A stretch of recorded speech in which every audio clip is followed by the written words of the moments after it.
நஹ்மதுஹு அனுசல்லி அலா ரசூலிஹில் கரீம் அம்மாபாத். ஃபிக்ஹ் பாடத்தில் இன்று நாம் தயம்முமை பற்றி கதைப்போம். பாபு தயம்மும், அதாவது தயம்முடைய பாடம். இது குளிப்புக்கு பகரமாக மற்றும் நோயுற்றால் உழுவுக்கு பகரமாக செய்யப்படக்கூடிய ட்ரை அப்ளூஷன், அதாவது உலர்ந்த வுலு என்று சொல்லலாம், அல்லது உலர்ந்த அர்த்த ஸ்நானம் என்று சொல்லி கூறலாம். தயம்மும், அதாவது தயம்மம யதயம்மமு தயம்முமன் என்ற அரபு சொல்லிலக்கண வார்த்தையிலிருந்து தான் இது பிரிந்து வந்திருக்கின்றது. இதனுடைய டிக்ஷனரி அகராதியுடைய கருத்தை நாம் உற்று நோக்கினால் அல் கஸ்து, அதாவது நாட்டம், நோக்கம் என்று சொல்லப்படும். அதாவது ஒன்றை நாடுவதற்குத்தான் தயம்மம என்று சொல்கிறது. அல்லாஹ்வும் குர்ஆனில் வலா துன்ஃபிகூ வலா தயம்மமுல் ஹபீஸ மின்ஹு துன்ஃபிகூன், நீங்கள் ஹபீஸானதை, கெட்டதை செலவழிக்கும் நேரத்தில் நீங்கள் ஹபீஸானதை, கெட்டதை நாட வேண்டாம் என்று குறிப்பிடுகின்றான். ஆனாலும் ஷரஅல, மார்க்கத்தில் இதனுடைய வரைவிலக்கணம் ஈசாலு துராபின் தஹூரின் இலல் வஜ்ஹி வல் யதைனி பிஷுரூத்தின் மஹ்சூசத்தின். துராப் என்ற மண்ணை, அதுவும் தஹூர் சுத்தமான மண்ணை, முகத்துக்கும் 2 கைகளுக்கும் நாம் சேர்க்க வேண்டும். பிஷுரூத்தின் மஹ்சூசத்தின், குறிப்பிடப்பட்ட ஷர்த்துகள், நிபந்தனைகளின் அடிப்படையிலே. குறிப்பிடப்பட்ட நிபந்தனைகளின் அடிப்படையில் முகத்துக்கும் கைக்கும் மண்ணை சேர்ப்பதற்குத்தான் மார்க்கத்தில் தயம்மும் என்று கூறப்படும். இந்த தயம்மும் ஹிஜ்ரி 6ஆம் வருடத்தில் ஃபர்லாக்கப்பட்டது. சில அக்வால்கள் கூறப்பட்டிருக்கிறது 5வது வருடம், 4வது வருடம் என்றெல்லாம். என்றாலும் 6வது வருடம் என்கிறத்தில் அதிகமான உலமாக்கள் கருத்தில் வந்திருக்கின்றார்கள். அல்லாஹ்வும் குர்ஆனில் இந்த தயம்மத்துக்குரிய ஆதாரத்தை கூறியிருக்கிறான். சூரத்துல் மாயிதாவுடைய 6வது ஆயத்தை எங்களுக்கு பார்க்கலாம். ஃபலம் தஜிது மாஅன் ஃபதயம்மமு, நீங்கள் தண்ணீரை பெற்றுக்கொள்ளவில்லை என்றால் தயம்மும் செய்து கொள்ளுங்கள். இது குர்ஆனுடைய ஆதாரம். மேலும் இதற்கு ஹதீஸினுடைய ஆதாரம் தான் சஹீஹ் முஸ்லிமுடைய ஹஸரத் ரசூலுல்லாஹி ஸல்லல்லாஹு அலைஹி வஸல்லம் அவர்கள் கூறினார்கள், ஃபஜுஇலத் லனல் அர்லு குல்லுஹா மஸ்ஜிதன் வ துர்பத்துஹா தஹூரா.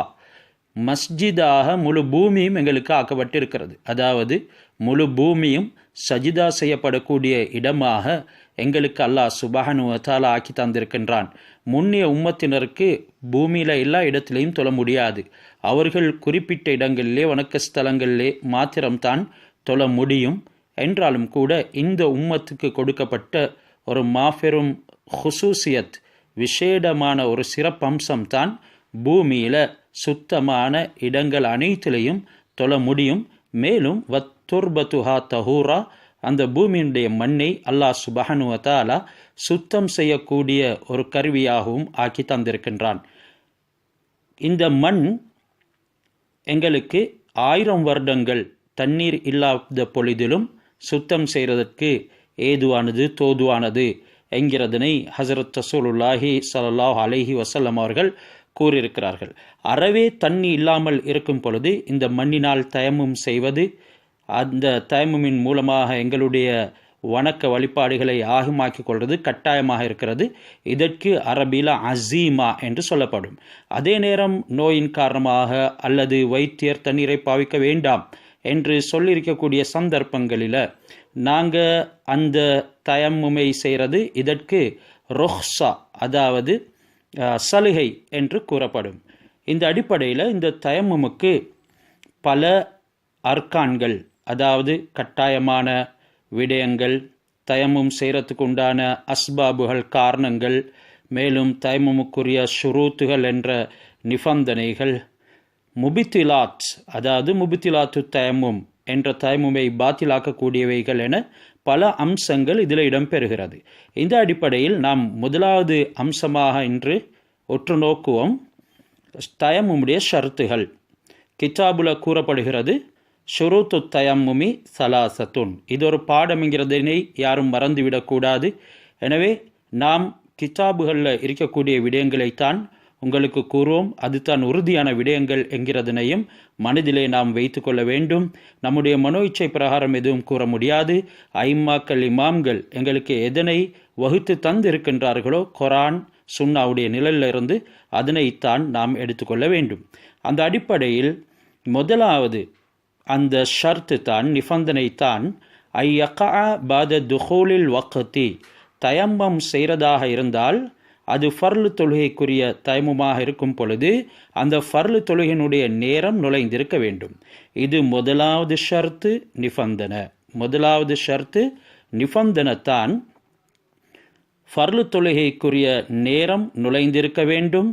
மேலும் ஒரு நஃப்லே முவக்கத் தொழப்போகின்றார், உதாரணத்துக்கு நேரம் குறிக்கப்பட்ட நஃபுல், அதாவது லோஹாவுடைய தொழுக, மேலும் ஃபர்லோட இணைந்த முன்பின் ரவாத்திபான தொழுகைகள், பெருநாளுடைய தொழுக, இது போன்ற நேரம் குறிக்கப்பட்ட ஒரு தொழுகையாக இருந்தாலும் கூட அது சுன்னத்தாக இருப்பினும் சரிதான், அதற்குரிய நேரம் நுழைந்திருக்க வேண்டும். எனவே தயம்முடைய முதலாவது ஷர்த்து ஃபர்லு தொழுகையாக இருந்தால் அதற்குரிய நேரம் நுழைந்திருக்க வேண்டும். நஃப்லே முவக்கத், அதாவது நேரம் குறிக்கப்பட்ட நஃபுல் தொழுகையாக இருந்தால் அதனுடைய நேரம் நுழைந்திருக்க வேண்டும். இது முதலாவது. இந்த அடிப்படையில் இதற்கு கீழால் சில விஷயங்களை நாம் ஆராய்வோம். இந்த நேரம் நுழைவதின் ஓட இணைந்தது தான் நாம் மண்ணை தயாரித்து கொள்வது. அதாவது நாம் மண்ணிடத்தில் செல்வது, மண்ணை எடுத்துக்கொள்வது, இது எல்லாமே நேரம் நுழைந்ததன் பின்னால தான் ஆகிருக்க வேண்டும். இப்போ ஒருத்தர் தயம்மம ஷாக்கன் ஃபில் வக்தி, வக்கத் நுழைஞ்சு இருக்குதா இல்லையா என்று சந்தேகத்தோடு, அதாவது நேரம் நுழைஞ்சதா இல்லையா என்ற சந்தேகத்தோட தயமும் செஞ்சா லம் யசிஹ, அந்த தயமும் சிஹத்தாக மாட்டாது. வ இன் சாதஃபஹு, அவர் அந்த நேரத்துக்கு நேர்பட்டிருந்த போதிலும் சரிதான். அதாவது ஒருத்தர் சந்தேகத்தில் தயமும் செய்தாரு, நேரம் நுழைஞ்சிட்டுது என்ற சந்தேகத்தில் தயமும் செய்தாரு, உண்மையிலே அந்த நேரம் நுழைஞ்சி இருந்தாலும் சரிதான், சந்தேகத்தோட தயமும் செஞ்சதுனால அவருடைய தயமும் சிஹத்தாக மாட்டாது. அதாவது அது இன்வாலிடேட் ஆகிவிடும், அது ஏற்றுக்கொள்ளப்பட மாட்டாது. அப்படி என்றால் நல்ல முறையில் நாம் நேரத்தை அறிந்திருக்க வேண்டும். நேரம் நுழைந்தது என்று உறுதியானதன் பின்னால்தான் தயமும் செய்ய வேண்டும். இன்னும் ஒருவர் நஃப்லே முத்துலக் தொழுகின்றார். நஃப்லே முத்துலக் என்கிறது பொதுவான நஃபுல் தொழுகைகள், சுன்னத்தான தொழுகைகள், அதாவது நேரம் குறிக்கப்படாத தொழுகைகள். இந்த தொழுகைகளுக்கு தயம்மும் செய்யும் பொழுது நேரம் நுழைய வேண்டும் என்ற ஒரு நிபந்தனை கிடையாது. அவருக்கு எல்லா சந்தர்ப்பங்களிலும் அதற்காக வேண்டி தயம்மும் செய்து தொழுது கொள்ள முடியும்.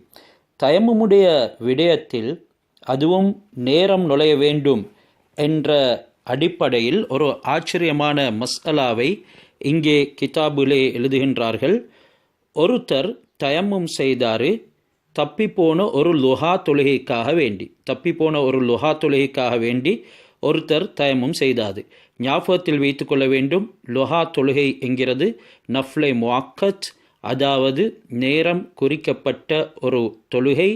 அந்த நேரம் நுழைந்தால்தான், லுஹாவுடைய நேரம் நுழைந்தால்தான் தயமும் செய்ய வேண்டும். என்றாலும் கூட இங்கே பேசப்படக்கூடிய மஸ்அலா எப்படி என்றால், தப்பிப்போன ஒரு லுஹா தொழுகைக்காக வேண்டி ஒருத்தர் தயமம் செய்கின்றார்.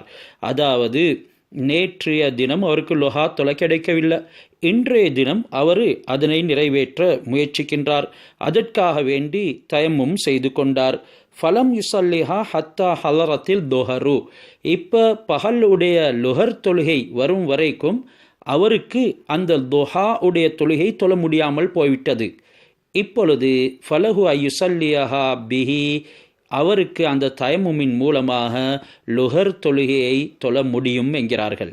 இப்பொழுது ஒரு சந்தேகம் எழும், லுஹர் தொழுகைக்குரிய நேரம் நுழையவில்லையே, அதற்கு முன்னால்தானே இவர் தயம்மும் செய்தார் என்று. இங்கே ஒரு துல்லியமான விஷயம் சொல்லப்படுகின்றது. ஏனெனில் இவருக்கு அனுமதி கொடுக்க முடியும் அந்த தயமுமின் மூலமாக லுஹர் தொழுவதற்கு. காரணம், அவர் நேற்றைய தினத்தின் தப்பிப்போன லுஹா தொழுகைக்காக வேண்டித்தான் தயமும் செய்திருக்கின்றார். எனவே நேரம் நுழைந்தது நுழையவில்லை என்றொரு கதை அங்கே கிடையாது என்கிறதின் காரணமாக இந்த மஸ்அலாவை மிகவும் ஆராய்வுபூர்வமாக இமாம்கள் எங்களுக்கு எடுத்து சொல்கின்றார்கள்.